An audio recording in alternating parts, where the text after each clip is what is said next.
Next, on Current News, charged with murder, the man believed to be responsible for the death of a 10-year-old boy walked into a precinct and confessed. The details ahead.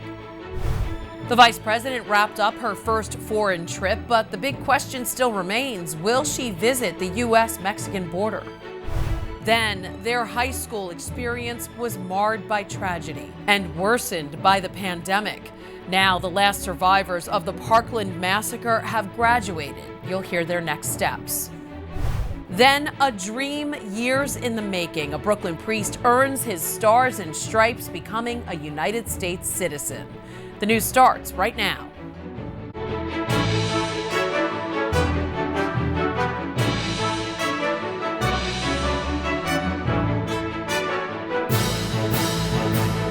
I saw that I'd been approved for swearing in. Even before receiving the physical letter, I was jumping up and down. Father Anthony Alamnanu describing the moment when he knew he would become a U.S. citizen. Good evening, I'm Christine Persichetti. It's a celebration years in the making for the Brooklyn priest, almost a decade and a half after coming to the United States. Current News' Jessica Easthope sat down with Father Anthony and has his incredible story of living the American dream. The part I like so much about the Pledge of Allegiance to the flag is one nation under God. Father Anthony Alamnanu was given this American flag on the day he became a citizen. It's small, but it means the world to him. I'm not going to joke with this. Last month, Father Anthony, the parochial vicar at St. Anselm's Church in Bay Ridge, was sworn in as a United States citizen, an achievement decades in the making. It was a dream come true. I heaved a sigh of relief. When I got the letter inviting me for swearing in, I couldn't hold myself. I was jumping up like a kid. Growing up in Nigeria, Father Anthony was on track to become a priest at an early age. His mission took him around the globe. But 15 years ago, he arrived at St. Anselm's. He spent every summer serving at the church until one day he realized it had become his home. That contact, made a lot of good impression on me. The bonds he built at St. Anselm's helped him along the way. You represented everybody. Greta Rafferty, a parishioner at the church, went with Father Anthony to every interview and appointment. And she was there with him on his big day, supporting him, because she remembers when she became a citizen after coming here from Ireland in the 60s. It was a great pleasure being there, and to be, with him, give him a little bit of support. Because I understand, when you don't have anybody except, the people that you work with. The stars, the 50 states. Father Anthony says living in a country that was built on religious freedom is a privilege. How lucky we are allowed to worship following our conscience. It's his American dream come true. In Bay Ridge, Jessica Easthope, Currents News. Congrats to Father Anthony. President Joe Biden is taking his first trip abroad to Europe for the G7 summit. After the economic meeting in Britain, the commander-in-chief will go to Brussels for a NATO summit and then meet with the heads of the European Union. There, the president hopes to reassert America's role as a leader on the world stage. The 8-day trip will end with the Geneva summit, where Biden will have a highly anticipated sit-down with Russian President Vladimir Putin. Biden is set to buy 500 million doses of the Pfizer vaccine to help address the global vaccine shortage. This comes after calls from Catholic leaders for vaccinations for underdeveloped nations. The international correspondent for the Tablet and Crux, John Lavenberg, spoke with Currents News about a recent declaration sent by bishops to world leaders. They talk about the fact that a lot of countries across the world aren't really out of the woods yet when it comes to the pandemic. A lot of countries still have high numbers, high transmission rates. And they really called on the U.S. and the European countries and the leadership in those countries to get their vaccines and accelerate the process of getting vaccines. The bishops suggested using programs such as the global initiative COVAX to ensure the equitable access of vaccines for all. Some countries are falling behind on the vaccination race. According to the Africa Center for Disease Control, Tanzania, Burundi, and Eritrea have yet to receive any doses. And Nigeria, the most populous nation in Africa, has fully vaccinated just 0.1% of its citizens. Vice President Kamala Harris is back in the U.S. after her first official trip took her to Guatemala and Mexico. One place she did not visit was the southern border. The vice president says her mission was to address the root causes of migration from Central America, but still, the press and lawmakers are asking her about not going there. At some point, we are going to the border. We've been to the border. So this whole thing about the border, we've been to the border. We've been to the border. You haven't been to the border. And I haven't been to Europe. And I don't understand the point that you're making. House Minority Whip Steve Scalise responding to her comments, saying, quote, Kamala Harris jokes that she hasn't been to Europe either when even NBC News confronted her about why she still hasn't visited the border. This is a crisis we're talking about, not a vacation. And even some Democrats are criticizing her journey, especially her comments at a Monday press conference in Guatemala. At the same time, I want to be clear to folks in this region who are thinking about making that dangerous trek to the United States-Mexico border. Do not come.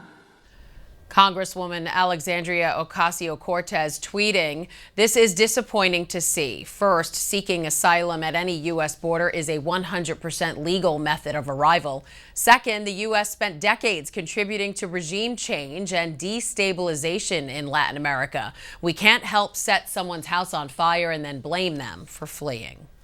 Across the region, people leave for all kinds of reasons. There's government corruption everywhere, a food shortage in Guatemala, chronic violence in El Salvador, and government repression in Nicaragua, to name a few.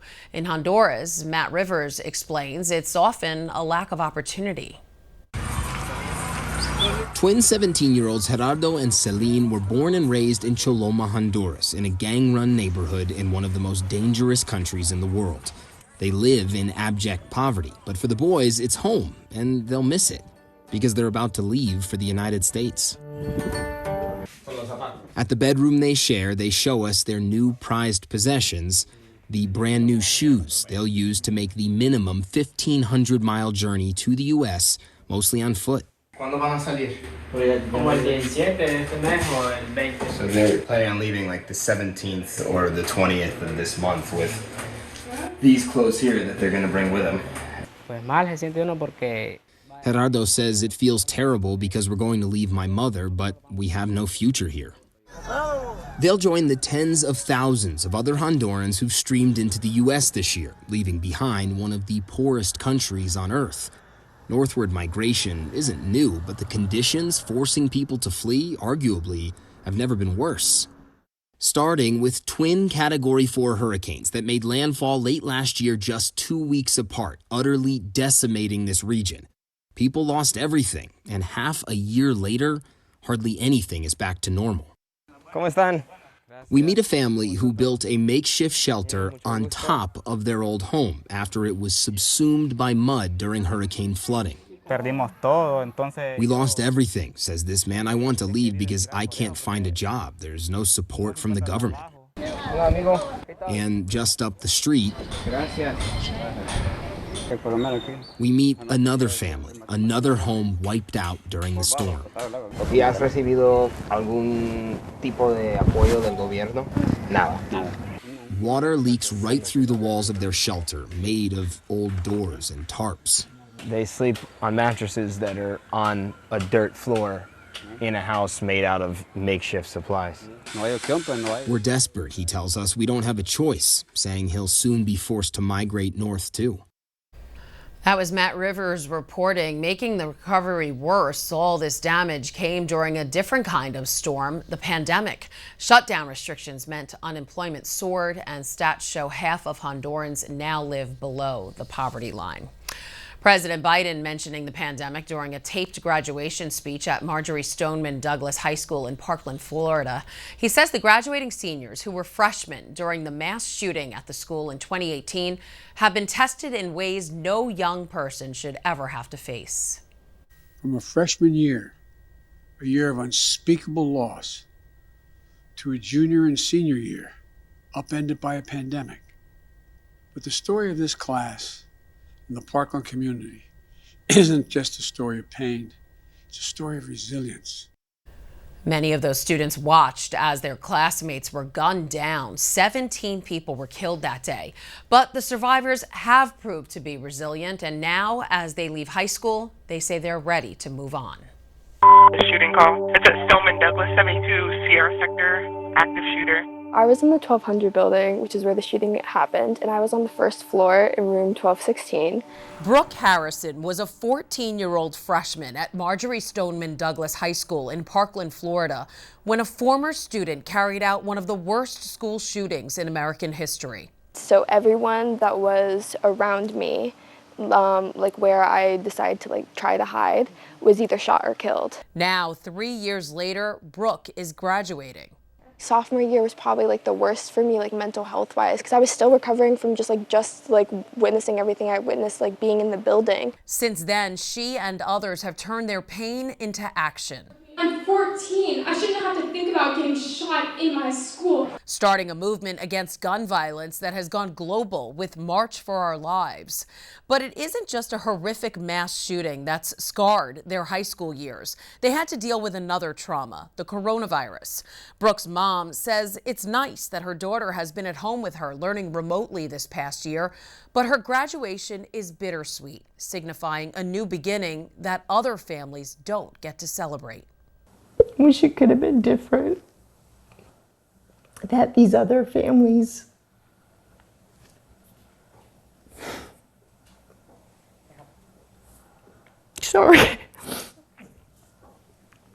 that their kids were taken from them. And they don't get to see their kids grow up. And they all should have been able to graduate and go to college and have their first love and, all the milestones. So it's hard. Like so many moments already in her daughter's life, so hard, but still she looks forward. It does feel like closing a chapter on my life. Since taking office, President Biden has called gun violence in America an epidemic. He's called on the Senate to pass legislation strengthening background checks and to ban assault weapons and high-capacity magazines. Police have made an arrest in the deadly shooting of a little boy in Queens. 10-year-old Justin Wallace was gunned down at his aunt's Far Rockaway home. 29-year-old Javon Young voluntarily turned himself into police Tuesday night on what would have been Justin's 11th birthday. He faces charges of murder, attempted murder, assault, and criminal possession of a weapon.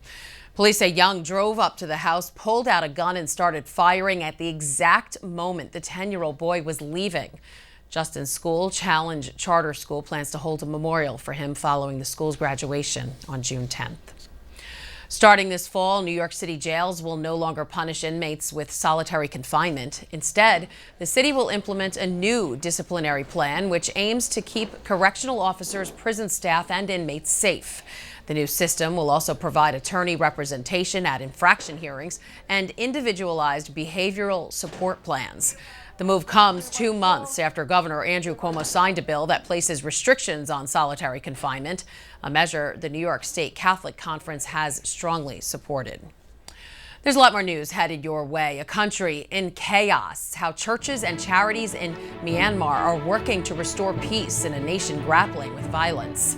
Bishops in Canada are pledging support to the country's Muslim community after a family was killed in what's being called a hate crime. Plus, a new book that'll help you discover your spiritual devotion just in time for the Feast of the Sacred Heart. There are now some big changes to the tablet website. You can get personalized access to the Catholic news you value. Sign up for free at thetablet.org.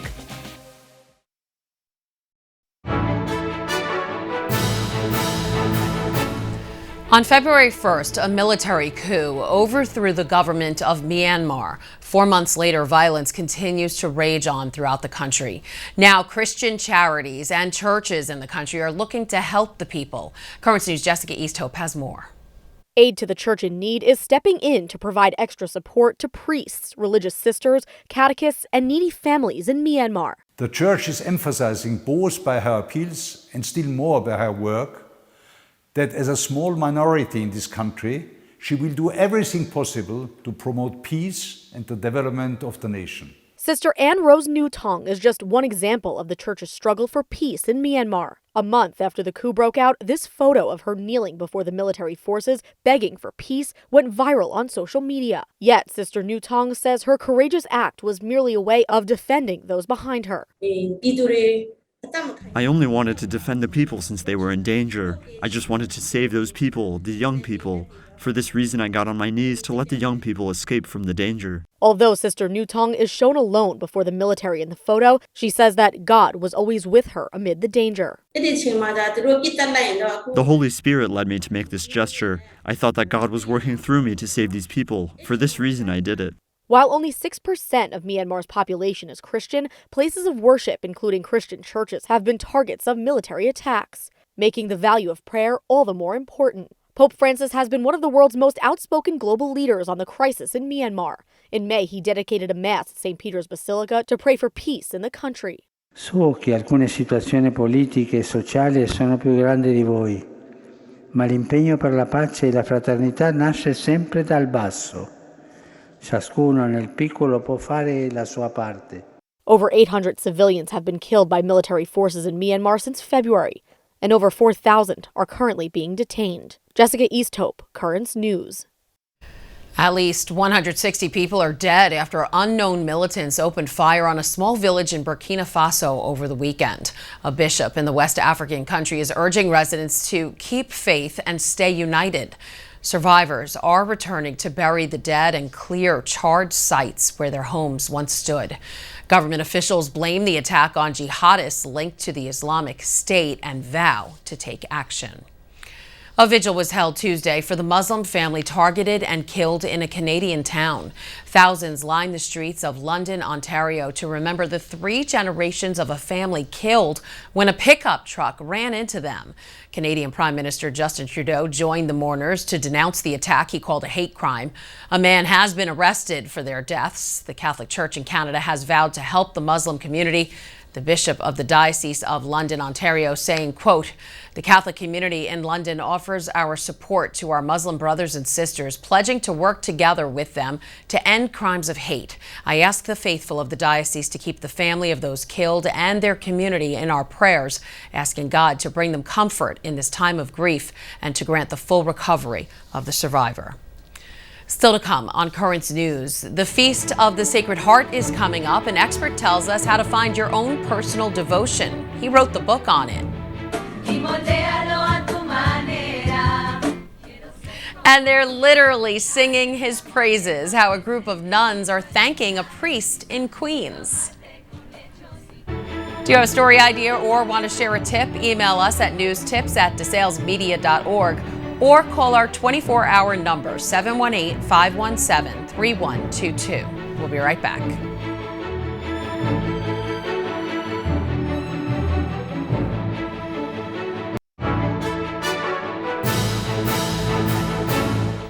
With the Feast of the Sacred Heart in just a couple of days, a new book can help guide and transform you as you discover your own personal spiritual vocation. Behold This Heart, St. Francis de Sales and Devotion to the Sacred Heart by Father Thomas Daly was inspired by St. Francis de Sales. Father Daly, the Cardinal Foley Chair of Communications at St. Charles Borromeo Seminary, is here with us now. And Father, we here at Currents News may be a little partial to this book because our media station here in the Diocese of Brooklyn is named after St. Francis de Sales. So how did the saint inspire this book? Well, it wasn't the way de Sales Media Group works today, but St. Francis de Sales, his own vision of life, was of a world of interconnected hearts. So the heart, the human heart, played a great role for him. He also founded the Order of the Visitation of Holy Mary, an order of nuns of which St. Margaret Mary, the apostle to the Sacred Heart, was one of those nuns. So there's a long, centuries-long connection with Francis de Sales and the tradition of Salesian spirituality. Okay. Can you explain the importance of the Feast of the Sacred Heart and how it's celebrated around the world? Well, I think it's important quite simply because we all have one. We all have a heart. We can all relate to that. It's where we live. It's who we are. It's what we value most. And so the devotion to the Sacred Heart is recognizing that the heart of Jesus, which was fully human and is also fully divine, perfect our hearts. I think that's the primary reason why it's such a popular devotion. The second reason, though, the devotion to the Sacred Heart is very image-based. So you can see it, you can look at it, you can pray with it, you can ponder it. And I think the various hundreds of images of the Sacred Heart have spurred the devotion worldwide. You talk about the universality of the devotion in the book. I want to read part of it. Pope St. Paul VI commended devotion to the heart of Jesus above all as the most effective means of promoting the reform of life and the defeat of atheism. Does that hold true today? I think it can. I think it certainly could. I believe what the Pope was getting at was the idea that we reform ourselves, we reform our lives, we change our lives from the inside out, from our hearts to our actions. That was very much the teaching of St. Francis de Sales. And so how we look at our heart, how we heal our heart is critically important. In terms of the comment about atheism, I think what he's pointing to is the idea that if we start at a natural level with our human hearts, we know they desire goodness, and ultimately that leads us to God. So from the human heart, we can begin to appreciate God. So can you offer any insight for people looking to discover their personal devotion? Well, I think the first and easiest step is to choose your favorite image. I just directed a retreat over the weekend where they all had to pull up an image on their phone and sit with that, pray with that, ponder that, and appreciate the extent and the depth of God's love that is shown for us in that Sacred Heart. Great. And where can people find the book? Well, it's published by Sophia Institute, so online at sophiainstitute.com, or any of the major booksellers, either online or Catholic bookstores. If they don't have it, I'm sure they could order it for you. All right. I know everybody here at DeSales is looking forward to reading it. Father Thomas Daly, author of Behold This Heart. Thanks for being here. Thank you, Christine. Again, if you'd like to pick up a copy of Father Thomas Daly's Behold This Heart, St. Francis de Sales, and Devotion to the Sacred Heart, just go to sophiainstitute.com. And on the Feast of the Sacred Heart this Friday, a long-awaited statue of Mother Cabrini will be unveiled in the Diocese of Brooklyn. The monument, which was commissioned by the diocese, will be at a parish where the nun actually served, Sacred Hearts and St. Stephen Church in Carroll Gardens, Brooklyn. Again, that's this Friday, June 11th, after the 7 p.m. Mass. And finally tonight, a group of nuns singing their gratitude to a Queen's priest.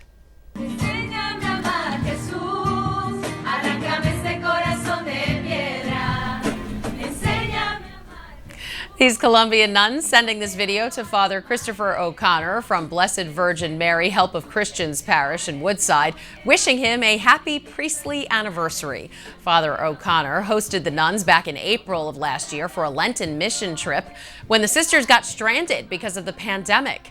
They eventually returned months later, and the nuns and the priest kept in touch, and they are hoping to return to Queens for another visit sometime this summer. That's awesome. And that is Currents News. I'm Christine Persichetti. Thank you for joining us because we are putting your faith in the news. I hope to see you again next time.